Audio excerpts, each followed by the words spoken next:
We're here at the BBC and we're talking about this sort of transformation from linear programming that's been traditionally on television to a digital IP scenario. Is it happening? When will it happen? Where are we right now? You know, it's interesting. Over the past several months, what we've seen are the major media companies moving from a hesitant, dip the toe in the water, experimental type mindset to really being ready to jump all into the digital transformation. I think they realize that their audiences are taking a hold of the devices and the environments that allow them to consume digital content, and they're ready to respond with the right type of executions and content delivery for their users. There's a lot of talk of so-called TV everywhere. What are the sort of the prospects for that, and how do you guys fit into that ecosystem?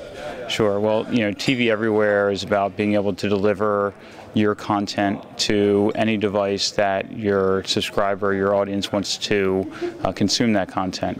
And you know, our role at Adobe is to help enable that delivery in two ways. One is through authentication with our Adobe Pass product, which is the leading authentication product in the market today, and then also by helping to better monetize that content once it's being delivered to devices with advertising. So tell us about the challenge of delivering ads on a digital platform versus the broadcast scenario and kind of what you guys do. Sure.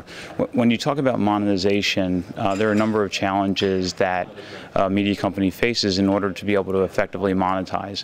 One is just getting the ads into the content itself. And so how do you dynamically insert an ad into that content wherever it's being delivered? And Auditude, leading dynamic ad insertion technology that was acquired by Adobe last year, helps to ensure that we can get those ads into the content.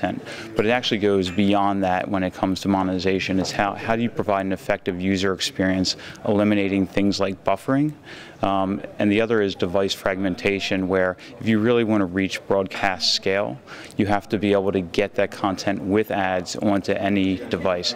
That's what we're calling Project Primetime, and that's the industry's first full end-to-end solution to be able to take linear content and deliver that to any digital device with ads across the connected device landscape. What's the challenge of serving up the right ads on the fly, if you will? Do you guys know in advance what is going to be served up? Because in this kind of live scenario?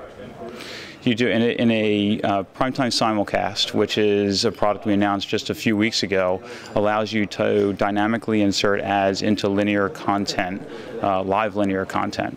And you do know you have targeting capabilities there, either through the subscription data that the media company has, or geolocation data that you would pick up from the IP. So there's lots of ways to dynamically target and enhance the experience, the ad experience for the consumer with the information that's available. So finally, Jeremy, where do you think we are right now? There's a lot of money, interest, focus. Where do things shake out this year in terms of really moving linear programming to some IPTV scenario? I think you're really going to see this year major media companies, the broadcasters and the operators, executing upon the promise of being able to deliver content to the devices that audiences want to consume that content. In fact, we're excited that something you'll see later this summer is a major media company using primetime in order to deliver live content across desktop, iOS, and Android devices. So we're excited to be demonstrating how media companies are jumping in and taking advantage of the digital transformation taking place. Very good. Well, thanks very much. Great to see you. Thanks for having us.